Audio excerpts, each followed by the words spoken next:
Hi hello എല്ലാവർക്കും പുതിയൊരു വീഡിയോയിലോട്ട് സ്വാഗതം. ഇന്ന് ഞങ്ങൾ അന്തേരി മാർക്കറ്റ് പോവാണ്. കുറേ ദിവസം വീട്ടിലൊക്കെ ഇരുന്ന് പുറത്തിറങ്ങുമ്പോൾ ചിക്കു ഭയങ്കര ഹാപ്പിയാണ്. അതുപോലെ ഇതാണ് ഞങ്ങളുടെ ഫ്ലാറ്റ്. ഞങ്ങൾ പുറത്തിറങ്ങിയപ്പോൾ ജസ്റ്റ് എടുത്തു എന്നേ ഉള്ളൂ. അങ്ങനെ ഓട്ടോ ഒക്കെ വിളിച്ച് ഞങ്ങൾ മാർക്കറ്റ് എത്തിയപ്പോഴേക്കും സന്ധ്യയായി. ഏകദേശം ഒരു 7 മണിയായി. അത്യാവശ്യം തിരക്കുണ്ടായിരുന്നു മാർക്കറ്റിൽ. അങ്ങനെ കുറച്ച് പച്ചക്കറിയൊക്കെ മേടിക്കാനുണ്ടായിരുന്നു. കുറച്ച് പച്ചക്കറികളൊക്കെ മേടിച്ചു.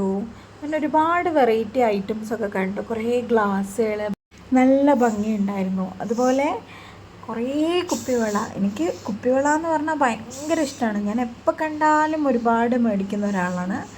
അപ്പോൾ കുറേ ടൈപ്പ് കുപ്പിവള. എനിക്ക് ശരിക്കും ഇവിടുന്ന് മാറാനേ തോന്നിയില്ല. കുറേ നേരം നോക്കി ഫോട്ടോസൊക്കെ എടുത്ത് നിന്നു.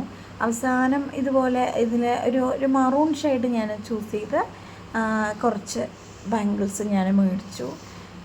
ഭയങ്കര വെറൈറ്റി ആയിട്ടുള്ള കുപ്പിവളകൾ ഭയങ്കര ഇഷ്ടമായി. പിന്നെ ഞങ്ങൾ പോയത് കറി, അതായത് മീൻ കറിയൊക്കെ വെക്കാനൊരു മൺചട്ടി കിട്ടുമോ എന്ന് നോക്കാനാണ്. പക്ഷെ അവിടെ അതില്ലായിരുന്നു. വേറെ കുറേ മണ്ണിൻ്റെ പാത്രങ്ങളായിരുന്നു.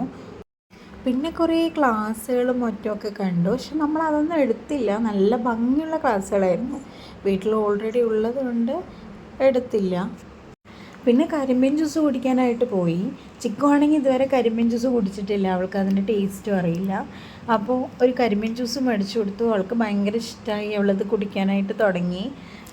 വീണ്ടും വേണമെന്നൊക്കെ പറയാൻ തുടങ്ങി. പിന്നെ ജലദോഷമൊക്കെ വരുമല്ലോ എന്ന് വെച്ച് വീണ്ടും മേടിച്ച് കൊടുത്തില്ല. പിന്നെ അന്തേരി മാർക്കറ്റിൽ പല തവണ ഞാനും അനിയനും വന്നിട്ടുണ്ടെങ്കിലും ഇതുപോലുള്ള ഹിഡൻ സ്പോട്ടുകൾ ആദ്യമായിട്ടാണ് കാണുന്നത്. പക്ഷെ നൈറ്റ് വരുമ്പോഴുള്ളൊരു കാഴ്ച നല്ല രസമുണ്ടായിരുന്നു. കുറേ കച്ചവടക്കാർ, മുല്ലപ്പൂ, ഒരുപാട് ലൈറ്റിങ് നല്ല ഭംഗിയുണ്ടായിരുന്നു. അങ്ങനെ കുറച്ച് സാധനങ്ങളൊക്കെ മേടിച്ചു വീട്ടിലേക്ക് ആവശ്യമായത്. അങ്ങനെ ചിക്കു ഒരു ഡോൾ കണ്ടപ്പോൾ അത് വേണമെന്ന് പറഞ്ഞാൽ ഭയങ്കര വാശിയായി.